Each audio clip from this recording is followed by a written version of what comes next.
Bonjour à tous et bienvenue sur boursicoté.com pour cette nouvelle analyse technique du CAC 40 en clôture avec une séance donc qui confirme la reprise haussière du mouvement puisqu'après une ouverture ici sur un gap haussier, on est venu combler le gap, on a testé la zone ici des 8092 points avant de repartir à la hausse, refranchissant donc 8145 puis 8215 à la hausse.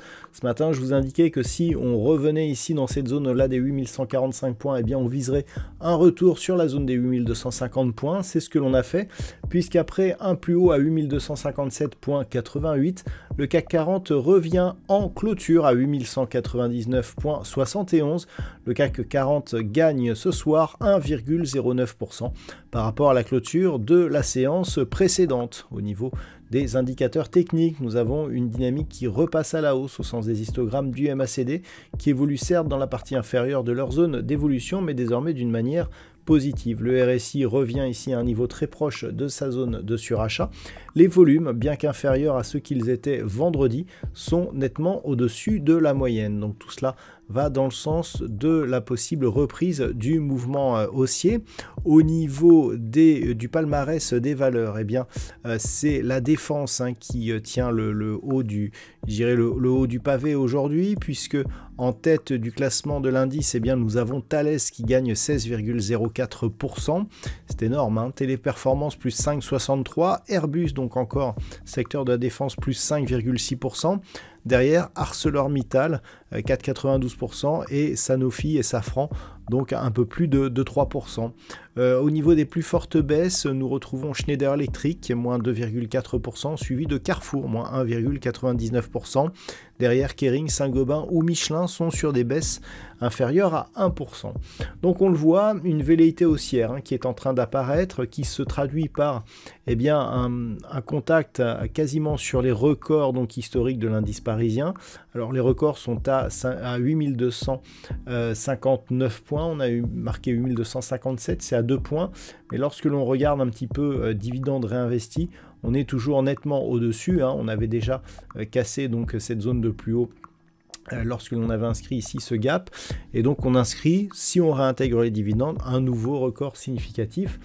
Donc c'est notable, au moment où je vous parle, les futurs sont d'une manière assez pérenne sous la zone des 8200 points, donc je dirais que le record ne sera pas pour tout de suite, mais globalement on voit que du coup on confirme une orientation haussière à tous les horizons de temps. Alors, une autre chose aussi qui est intéressante, et vendredi je vous en parlais, ce contact ici sur la moyenne mobile 20 exponentielle. Je vous disais que c'était un signal, un début de signal reprise, mais qu'il fallait casser ici ce plus haut.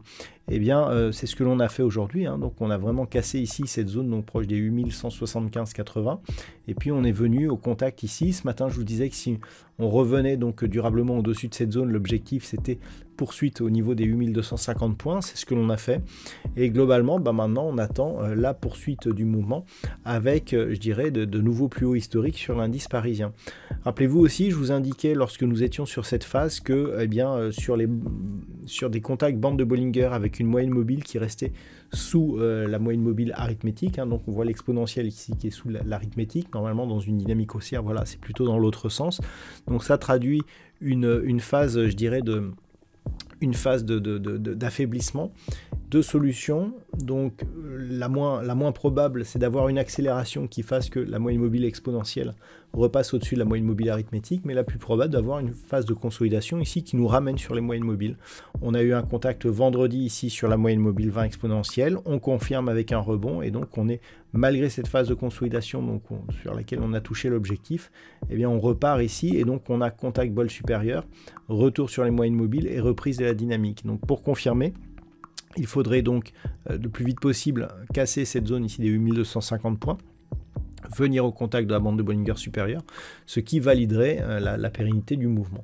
Donc c'est un petit peu ce que l'on attendra. Les niveaux d'invalidation sont relativement éloignés. Premier niveau d'invalidation ici, cette zone des 8092 points. Et puis désormais, on a ici deux zones de points bas significatives, donc proche ici des 8040 points. Et donc on va dire grossièrement que là où on était plus sur une cassure des 7975 points auparavant, c'est ce que je vous indiquais ici quand on était sur cette phase de consolidation.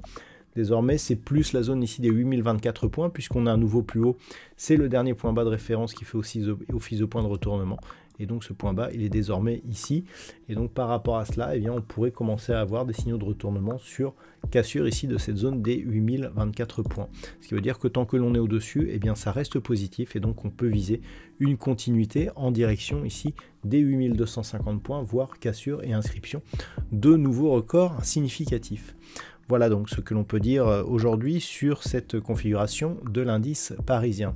Au niveau de l'étude statistique, nous avons une configuration qui évolue un petit peu. Alors c'est toujours assez neutre cette semaine, mais avec un prisme qui redevient positif, notamment en fin de semaine, mais qui semble assez fragile. C'est-à-dire qu'il y a peu, je dirais, de potentiel, et surtout, au-delà justement du court terme, eh bien, on voit des velléités baissières apparaître assez vite. Donc bon, c'est à surveiller.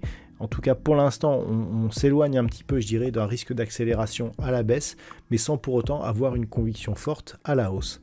Voilà donc ce que l'on peut dire pour ce soir. Je vous souhaite de passer une très bonne soirée. On se retrouve dès demain pour d'autres analyses techniques, toujours sur le site boursicoté.com.